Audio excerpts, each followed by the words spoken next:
Good morning, everybody from Wheeling, West Virginia, and welcome to the third annual Writers Association of Northern Appalachia's Writers Conference. It is an absolutely beautiful blue sky day here in Wheeling, and I think that it's probably an appropriate moment before we get underway to remember that 20 years ago today, on a day that was as beautiful and blue-skied as today, we suffered a great American tragedy when the planes crashed into the World Trade Center, crash landed in Shanksville, and of course hit the Pentagon. I think that, those of us in Northern Appalachia were perhaps maybe in some ways more deeply affected by that because it happened on our home turf or very close to us geographically. And I think we just need to just take a moment to remember that horrible event from 20 years ago that still obviously reverberates in our culture and in the world today. So just let's take a moment.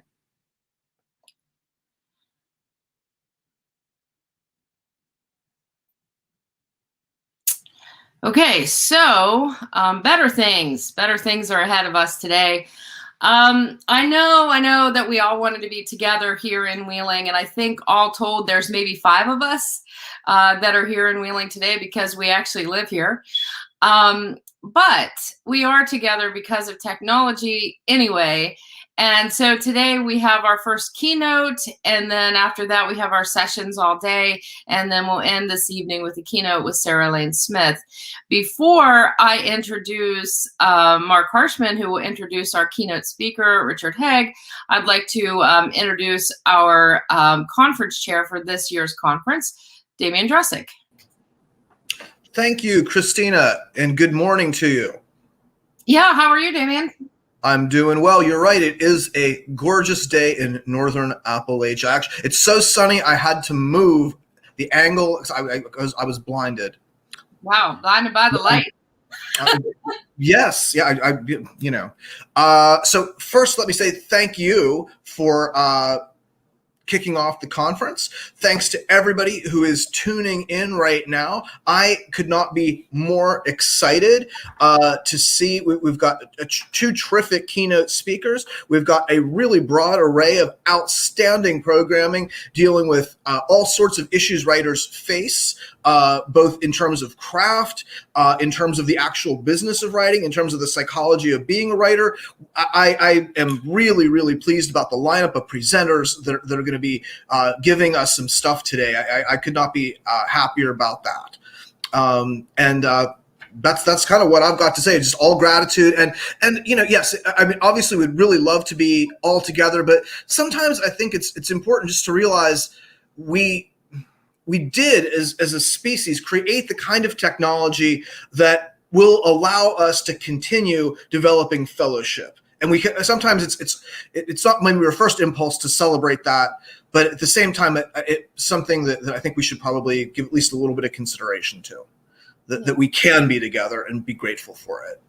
And there are people that are with us right now who are watching at this moment who would not have been able to be with us if we were in person, even without COVID, because of travel restrictions and things like that. So it opens what we do up to as many people as possible. So that's always a good thing. Well, thank you, Christina. And I'm going to let you move on. Yes, and thank you for your work on the conference program this year, Damian. It's really appreciated. Happy to be of help. All right. So before I introduce Marc Harshman, I do want to give a major thank you to the West Virginia Humanities Counsel for sponsoring both of our keynote addresses. We would not be able to do this without their assistance, and we're really grateful for them, not just for supporting us, but of course for supporting humanities work throughout the state of West Virginia. So thank you so much to the West Virginia Humanities Council. So without further ado, I'd like to bring on Marc Harshman. It's always an odd thing for me to introduce him in a formal way because I feel like, he lives down the street from me, and he's this good friend to writers throughout Appalachia, not just Northern Appalachia. You may have read some of his books. My son's favorite book of his is Snow Company. And if you haven't read that book of Marc's, it's fantastic. He's the author of 14 children's books, including most recently Falling Water, which was co-written with Anna Smucker. He also wrote The Storm, which was a Smithsonian notable book for children. And of course, he has a collection, many collections of poetry. One, Woman in Red Anorak, which came out in 2017, which won the Blue Lynx Prize and was published by Lynx House, University of Washington Press in 2018. Good morning, Marc. Good morning, Christina. Thank you. Yes, absolutely. Let me get out of your way so you can tell us all about our first keynote. Oh, and what a pleasure that is. It's a pleasure to be here, and I wish everyone for the WANA conference the very, very best. It is indeed quite a lineup you have ahead of you today, so I hope to be dropping in myself. But onwards, it is a true privilege to introduce your keynote speaker today, Richard Hague. I'm going to just tell you a little bit about Dick to get started, and then a couple of personal words, and then it's all Dick's. Richard Hague is a native of Steubenville, Ohio, where he worked as a young man for Wheeling Steel and the Penn Central Railroad. After 45 years of teaching, he refused an anti-gay, anti-workers' rights contract from the Archdiocese of Cincinnati in 2014. Those are some important detail in Dick's life, I think. He is the author or editor of 20 collections of poetry and prose. The most recent being Riparian, Poems, Short Prose, and Photographs Inspired by the Ohio River, and Earnest Occupations, Teaching, Writing, Gardening, and Other Local Work from Bottom Dog Press 2018, which was awarded a recommended rating from the U.S. Review of Books, and also his volume Studied Days, Poems Early and Late in Appalachia from Madres Press, which was an honorable mention in the first book awards from the Writers Association of Northern Appalachia. He's been awarded the Weatherford Prize in Poetry, Poetry Book of the Year from the Appalachian Writers Association, and was named the Ohio Co-Poet of the Year for his first full-length volume, Ripening, published in 1984 by Ohio State University Press. In 1990, he received a National Endowment for the Humanities grant to study at Manchester College, Oxford, focusing on landscape and literature and the works of T.S. Eliot and Thomas Hardy. Around the same time, his book Milltown, Natural, Stories and Essays from a Life was a National Book Award nominee. The list of honors and awards continues, impressively so, but I'll simply round them out by also noting that he continues as artist in residence at Thomas More University in Northern Kentucky, one of my own favorite small universities in America. But in my own words, let me just add that Dick is the true heir of our own James Wright, who grew up across the river here from Wheeling in Martins Ferry, Ohio. And Dick is the kind of poet I must and can only admire. As I say in my blurb for his book Study Days, Richard Hague has been quietly turning out wonderful poems day after day, year after year. That volume collected many previously uncollected poems filled with Hague's familiar hard-scrabble landscape of an Appalachia stretching from Steubenville to Troublesome Creek, Kentucky. They are rich poems filled with owls and hickories, gar and bluegill, with love lost and love longed for. The imagery is always meticulously observed and deftly rendered, and the storytelling always compelling. And some of the stories, a rare and wondrous accomplishment, are just plain funny as hell. Enough. Dick is simply as fine a poet as you could ever hope to find, and as true a gentleman as I've had the occasion to ever meet. You are in for a treat, my friend, and a gift to us all here in Northern Appalachia, Dick Hague. Take it away, Dick.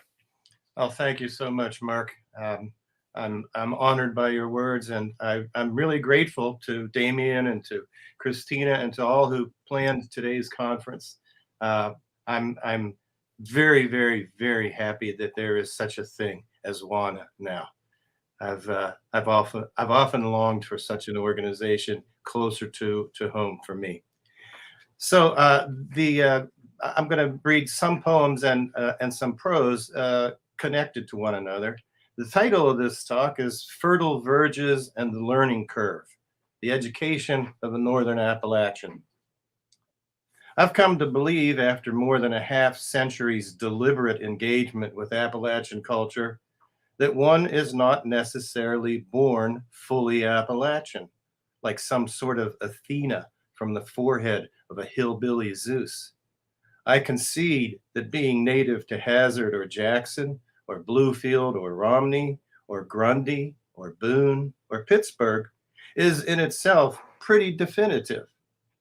But for some of us, edge dwellers, folks on one verge or another, ethnic background, geographical location, cultural heritage, socioeconomic class, generational position, historical surround, there is a learning curve involved, sometimes deliberately encountered, sometimes accidentally. This is a brief account of one fifth-generation white Irish Catholic Northern Appalachian's education and acculturation. My Eastern Ohio birthplace, Steubenville, Ohio, is one of those points on the learning curve over which I had no control. When I was a senior in high school, that would have been March 1965, the Appalachian Regional Commission officially declared me and my Jefferson County neighbors, Irish, Greek, Italian, Slovak, Polish, African American, all of us, Appalachian. But the lesson didn't begin fully to take for several years until when in college I began deliberately to pay some attention to the clues that I might be a hillbilly, though not the stereotype that so many thought to be true. My boyhood best friend's father, for example, dug ginseng, which he dried in a dusty old Bulova watch display case in the basement. He kept redbone and blue tick hounds with which he regularly hunted coons, whose hides he prepared for sale. He had hard, calloused hands and fingers and drove an old Chevy pickup with a canvas top over the bed. That he was a Czechoslovakian Jew with an English war bride and earned plenty of money operating a crane and wheeling steel made it all the more interesting and complicated. If Mike Swartz was Appalachian and his son Roger, my best friend, was Appalachian, then being Appalachian meant a lot of readjustment and refinement of my early thinking. I inhabited several states of being at once. I occupied several verges. There had been similar clues to my uncertain, smoky, environmentally troubled Northern Appalachianness all along. When as a kid I asked where my maternal grandmother was from, I regularly got a dismissive shrug. Somewhere in West Virginia. There had been an operating strip mine just a few hundred yards above my house. It became our football and baseball field, commonly known as the Strips. No one thought twice about its environmental effects and its lingering pollution within a stone's throw of our front yards. It wasn't until I took up my Appalachian education more deliberately that I began to construct a personal history out of these converging and diverging bits and pieces. Two more little pieces. Just 14 months after I was born, Donora, Pennsylvania, about 30 miles to the southeast, suffered the great smog that killed 20 people and sickened 600. When I was old enough to understand, I saw that my own valley town, surrounded by hills riddled with coal mines, smothered by the smokes of steel mills and coke plants, and stitched over and under and around by railroads, was susceptible to the same conditions that led to the Donora disaster. The first time my future wife, Pamela Cordy, visited me in Steubenville, it was Easter weekend. A temperature inversion had concentrated the smoke and gases into a stinking miasma downtown. When she stepped off the Long Dog from Akron, right in front of TR's pool room, she blinked frowned, sniffed. Nice town, she snarked. Jump forward about 45 years and just a few miles downriver from Steubenville. At the last James Wright Festival in Martins Ferry, I was talking with Annie Wright, and when I said where I was from, she blurted, "We didn't think much of Steubenville around here." I said, "But your husband described it memorably. He called it, quote, a dark, jubilating Isaiah of mill and smoke marrow." "That's pretty good, isn't it?" she said, brightening. For my creative master's thesis at Xavier University, I wrote a sequence of poems based on the history of what would become Steubenville, from pre-Columbian days to the arrival of the Industrial Revolution. This was an important and deliberate part of my learning curve. The research I did to complete that project helped me see my hometown as more than just a macho, football-crazy, smoky hub of extractive industry and pollution. It had a far larger and deeper history, and it was complicated, and the story was not to be concluded in my time. A few years later in Cincinnati, I met Pauletta Hansel, a teenaged ambassador of Southern Appalachian poetry from Eastern Kentucky by way of Antioch College, Appalachia in Beckley, West Virginia.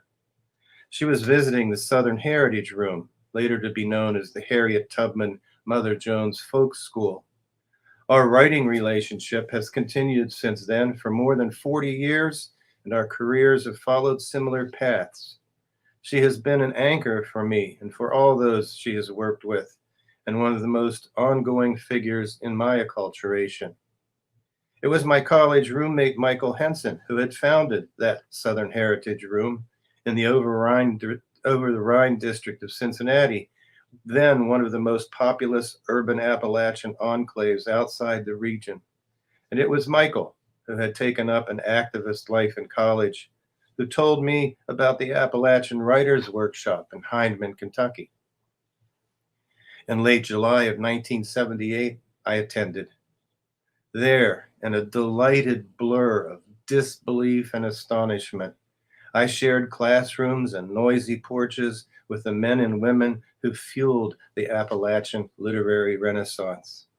Harriet Arno, author of The Doll Maker; James Still, poet and fiction writer; Jim Wayne Miller, master of many genres and notable bourbon and coffee-fueled raconteur; Kratos Williams, author of The Southern Mountaineer in Fact and Fiction, acclaimed by the Journal of American Folklore as, quote, the most comprehensive and valuable current work on Southern Highland literature; Albert Stewart, founder of the workshop and founding editor of Appalachian Heritage magazine, in which I began to publish alongside those very folks I studied under. Other participants included Ian Campbell, then the Appalachian librarian at the University of Kentucky, and Jerry Wayne Williamson, editor of Appalachian Journal, future winner of a Weatherford Award, and author of the brilliantly definitive Hillbilly Land: What the Movies Did to the Mountains and What the Mountains Did to the Movies. It's a must read. I rubbed elbows with such legends for a couple of decades, learning directly and by osmosis what it meant to be in that context a Southern Appalachian, although there were overlaps between Southern and Northern Appalachianness that members of the workshop and staff acknowledged. The importance of place, the primacy of kin, a convoluted economic and ecological awareness that at once reluctantly understood the smoky skies and the coal mines and railroads for their provision of money and employment, yet understood at the same time, in a kind of negative capability, the importance of preserving air and woods and rivers and wildlife. I was also aware of being, until Pennsylvania native Jim Minnick showed up, among one of the northernmost folks at those first meetings. I even had a conversation about it with Jim Wayne, characterizing myself as a border Appalachian. Soon after, he sent me a chapter, The Fertile Verge, by the historian Daniel Boorstin. Among other observations, that chapter contains this: a verge is a place of encounter between something and something else. America was a land of verges, all sorts of verges between kinds of landscape and seascape, between stages of civilization, between ways of thought and ways of life. Boorstin's and Jim Wayne's point was that this dwelling in such verges fueled creativity. The mix of landscapes, lifeways, folklores, ethnic backgrounds, even dialects, is analogous to the edge effect in ecology, which posits that in the interface between two habitats, grasslands and forests, for example, the richest variety of life is found. For a person living at the edge of two cultures, in my case, the industrial Midwest, which you could argue began at the western border of my home county, and Appalachia, which began just across the river in West Virginia, it was certainly fertile ground. This fertile verge also contained with it another crucial one in my sense of being Appalachian, the verge between city and country. I was born an urban Appalachian in a city then of about 35,000 people, but I spent my boyhood in the woods and along the river, and in early manhood, I lived for many summers in the depopulated countryside. Thus, I interacted in Steubenville with representative urban folks, African Americans, first and second generation immigrants, scientists and teachers, and in Monroe County with subsistence farmers and storekeeps, oil workers, coal miners, and foresters. These encounters in the verges where the cultures met were most rich and were profoundly productive for me as a person and as a writer. At about the same time I first attended Heinemann, I joined SAWC, the Southern Appalachian Writers Cooperative, one of whose founders was the ubiquitous Pauletta Hansel. I think the first time I met with SAWC, I rode down from Lexington in the back of Gurney Norman's Volkswagen bus, the model of the vehicle called Urge in Gurney's novel Divine Rights Trip, a work of supreme Appalachian hippiness, originally published in the margins of the legendary Whole Earth catalog. Along with Pauletta and Bob Henry Baber, novelist, poet, and occasional mayor of Richwood, West Virginia, Gurney was also one of the founders of SAWC, and for years afterwards showed up at our annual meeting at the Highlander Center in Newmarket, Tennessee, to read, write, mentor, advise, swarp, and cavort, usually wearing some sort of blinking electronic device provided by Jim Ski King Webb, author of the famous poem, which Gurney Norman says one of the 100 greatest American poems, entitled Get In, Jesus.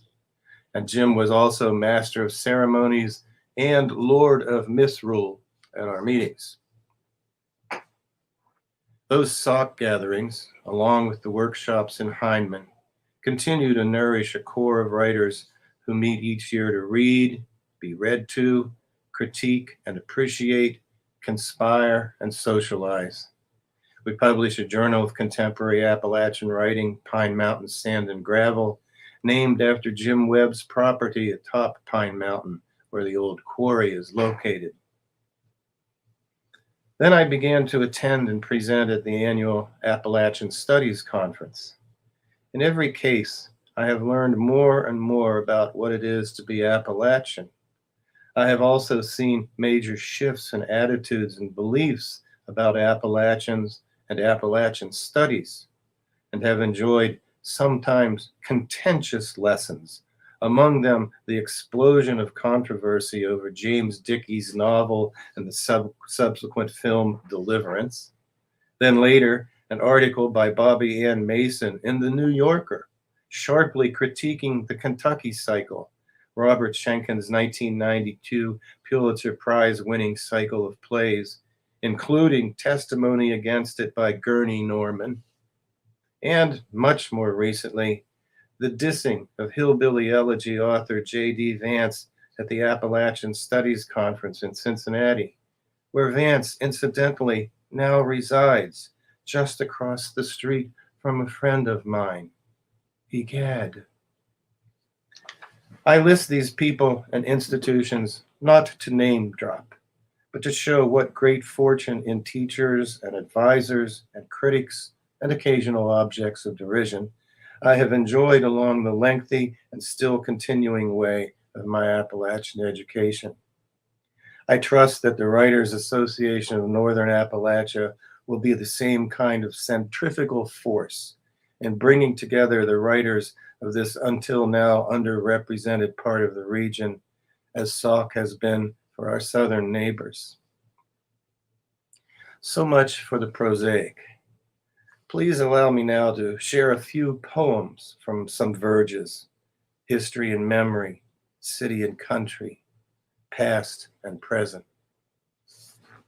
The Air We Ate, Jefferson County, Ohio, late 1950s. The air we ate tasted of iron ore, 10-penny nails, gutter sand. Tardigrades were our cousins in survival. Our sneezes clattered like kicked trash cans. Our tears were cinders and clinkers as if we wept sand or kidney stones. But weep we didn't often, because we were tough guys, and our air, by God, was the worst in the country. And daily on high school tracks and cracked sidewalks, we ran and leaped, our lungs blackening like the acid-rained towers of churches. Years later, when doctors warned us of nodules on our chest x-rays, we snorted. Sure enough, Doc, they're pieces of rust and metal, the air we sucked and chewed. So much that some of us would swear we're magnetic, able to find our ways back like homing pigeons, half a wrecked world off course. In the woods beyond the coal fields, I have come here to forget the red God of my fathers and the furnace of his meaning. But the breeze is westerly today, hauls Ohio's sin here.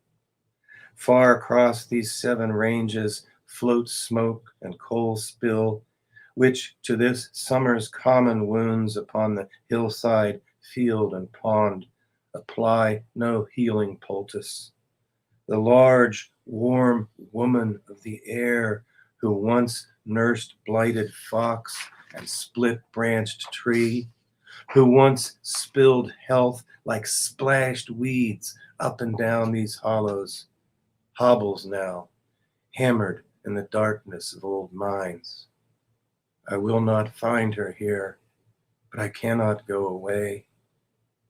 In a dream, I fall through all the daylight of these woods and stumble upstream toward the mine, where the rotting bodies of my fathers slip like nightmares from black slag.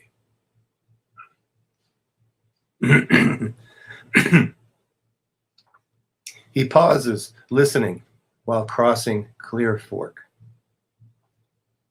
Glazed late with sunset, bridge iron in this county glows the color of rust-stained trilobites, the creak of fossil verdigris below.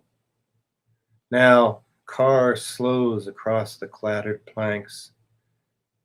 Now, car slow across the clattered planks is when his body's salty root remembers downward, thinning with the light toward rock clefts gemmed with coral. Now is when his dream to go back forever scales his brain with its green and brackish copper. Ohio and Kentucky fade into the Pennsylvanian, into infant rivers he has crossed and crossed, not knowing.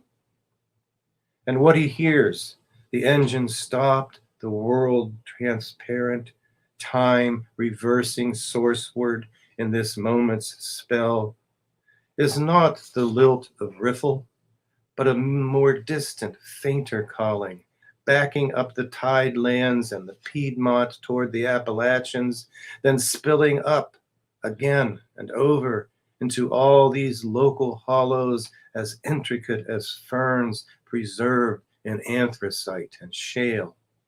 That haunting chant, deep as coal beneath him, that fish-wise great-grandfather drone the ancient seas still sing. Goods not for sale. It is good to rise in the morning in the country, your neighbor's stove smoke ghosting the shreds of dawn that silver down through the trees. It is good to have survived long enough to know that pain may fade in time. It is good to speak plainly when life is sweet water to drink. It is good to have places like this to remember when away, old barrels, tractors rusted of velvet red in fields of blooming ironweed, the glimpse of an Amish girl, her dress like a hanky waved in the wind, her face full of honesty and light. It is good to wake at midnight to the song of a mockingbird or the horror of an owl far over the hill. It is good to know that thunderstorm can clean the soul. It is good to have been given years of homely music, the tinny gripe of the pump, the snort and gurgle of the sink drain, the z pizzicati of katydids in the cherry tree. It is good not to owe anything for all of this, enough to breathe, listen, be. And it is good not to have lived too long in the country. One grows old like the trees, and lightning is waiting. Even the broom sedge in winter cuts at the shins. Frost knocks on the doors of the knees. The city offers gifts of crowds and fervor and movement. Stillness can be fearful. Even the traffic lights come and go is an invitation. Shop fronts shimmer and bloom, day winks and goes on. Even out on the sidewalk, though hustle hawks its hurry every hour, though all seems hapless, Heraclitean change, every pigeon here now is every pigeon ever. I'm going to conclude with a poem in praise of the community of writers that has been so much a part of my development. It's the kind of community which WANA is, I am sure, poised to similarly nurture and advance. Talking Together, annual meeting of the Southern Appalachian Writers Cooperative, Highlanders Center, Tennessee, 1982. Lord, how our voices often mingle, creeks rounding down from 1,000 miles to wed the same bright river. And how we mouth our favorite names, say poplar, sycamore, broom sedge, like prayers. And how we have seen the same birds flock among the white pine groves of the old ground we've helped heal.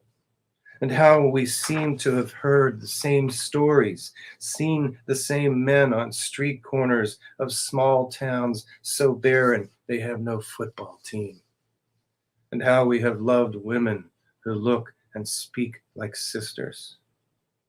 And how we have hunted the same deer on stands decades apart, and how we have found the same stones in creeks, and how we have seen the same wonders at night in places hundreds of miles distant, wild cherry branches shuttling in the breeze, Arcturus living like an eye above the oak. and how we have failed the same jobs. Workers slumped over Chevys and Fords, machinists hurt in our hearts by slivers of steel, hunters limping up ridge with bloodied feet. And how, when we find ourselves together, standing around gas pumps or stoves in old stores, waiting for tires to be changed, for children to be drilled by the clinic dentist in town, for fathers to die in the hospitals of county seats, we find something to say that means us, that names us neighbors and kin, that finds within us words to connect, coonhounds loved in common, a relative with the same name, a character true to type in all our places. Lord, how our lives often mingle, how we mouth our favorite names, how we sing in voices old, flat, or sweet.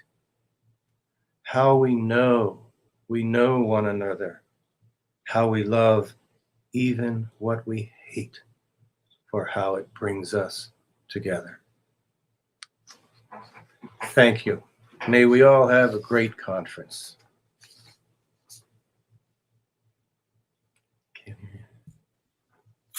Thank you so much for Thank you. being this bridge for us. I think as we grow as a community of Northern Appalachian writers, something, as you said, has been in the works for a long time, but we didn't quite know who was going to take on sort of that middle, that how do we transition? How do we come together as a group? And I think that you've given us our history and helped us move forward into the future. Thank you. I can't thank you enough. And I know by the great response of everyone watching that you moved all of us, and I think helped us feel centered and also optimistic that we can continue to come together and grow as a community. Great. Yes, we really believe that it's always about building a bigger table and adding more chairs. So we certainly welcome and love our Southern Appalachian friends and our Central Appalachian friends, and believe that they are part of our community as well. So thank you for making those connections for all of us and for sharing your wonderful poetry. Always appreciated. Thank you. Thank you. All right, everybody. We are now transitioning into the next part of the day, which is our concurrent sessions. They start at 10 a.m. Your links are in your programs, so join us. Our next major public event will be at 5:30 when we have our happy hour, and I will be at the Vagabond Kitchen. And Mark, if you're listening out there and you want to drop in for some moonshine, that's where I'll be at 5:30. So see everyone later. Thank you for tuning in, and enjoy the day.